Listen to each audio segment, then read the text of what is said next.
Hey guys, how you doing? I'm good. Hello guys and welcome back to my channel. It's your girl Elizabeth Marisa. It's so good to have you back here. My volume is going to be a bit low because it's outside and my voice is like carried away by the wind, and I do not have a microphone. And I also tried to do the headphones thing, but I could not figure it out. So for today we're gonna work with what we have. So today I'm going to be talking about the tourism industry.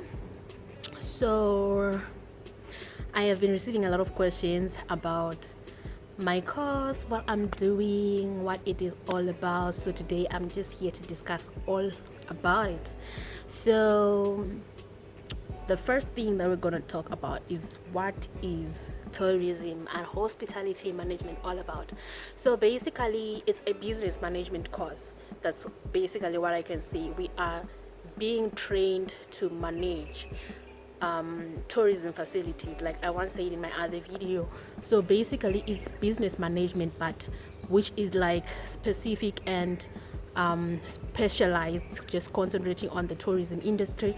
So you are managing tourism facilities such as hotels, lodges, holiday resorts and stuff like that. So yeah, basically that is what we are doing. We're doing management of the tourism and hospitality sector as a whole. It also includes facilities such as restaurants, coffee shops, bakeries and stuff like that as well. So we are trained to be managers, hoteliers to be specific. I am currently doing my course at School of Hospitality and Tourism here in Bulawayo, and it's a 5-year course for higher national diploma. If you want to end at national diploma, it's 4 years, and if you want higher national diploma it's 5 years, and if you want a degree it's 6.5 years if I'm not mistaken. Yes, so yeah, your girl is gonna get a degree. So yeah, but for now I am aiming at higher national diploma, which is 5 years, and now I'm in my 3rd year, which is attachment, and next year I'm going to be going on my 4th year to finalize the national diploma.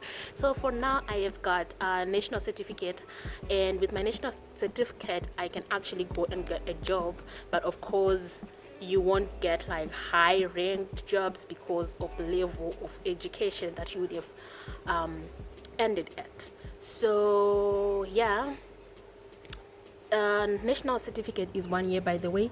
So there are actually some people who have done like the course up to national certificate and ended there.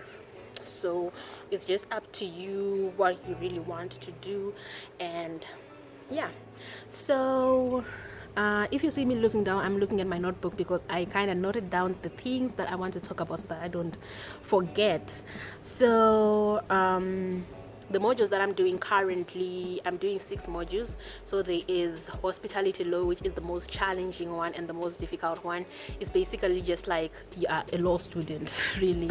And then there is accounting 2. There is economics, principles of economics. That's also another difficult one. And also there is front office. It's also tricky, very tricky. And there's also housekeeping and catering studies. Those are like the easiest ones, or rather for me, yes. And then so what are the misconceptions that people have about the tourism industry? All right, so for me, since I am a self-taught chef, a lot of people think that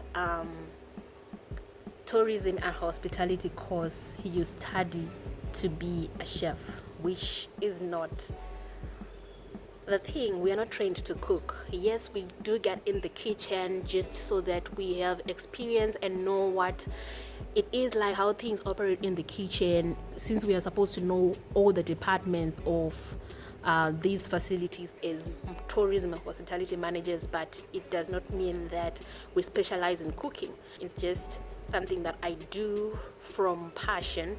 So yeah, that is why I'm into this cooking thing. Otherwise we are not trained to cook. And the other misconception that people have is that you're going to be traveling a lot. Ooh, this one, people think that you're going to be living your best life, traveling, going around. When that's the thing that I had actually when I started my course. I actually thought we are going to be traveling, we're going to be having a nice time all the time, seeing the world and stuff like that, but it's not it.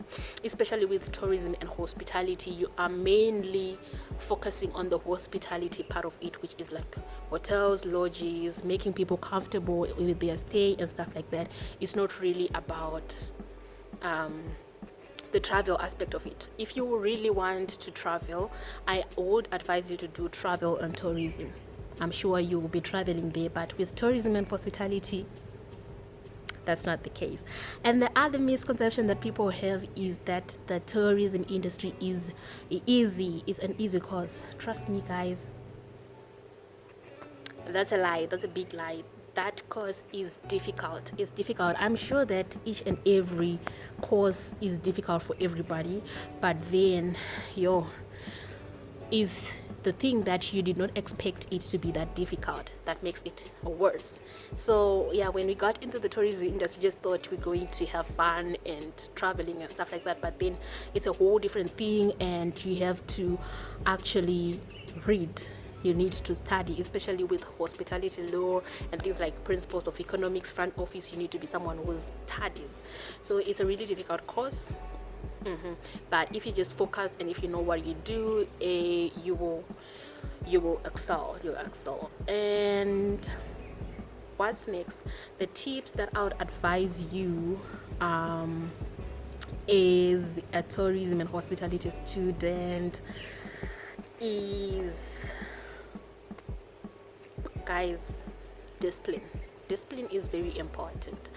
It's something that is really important in the tourism industry because, I had forgotten, the other misconception is that it is a wild industry.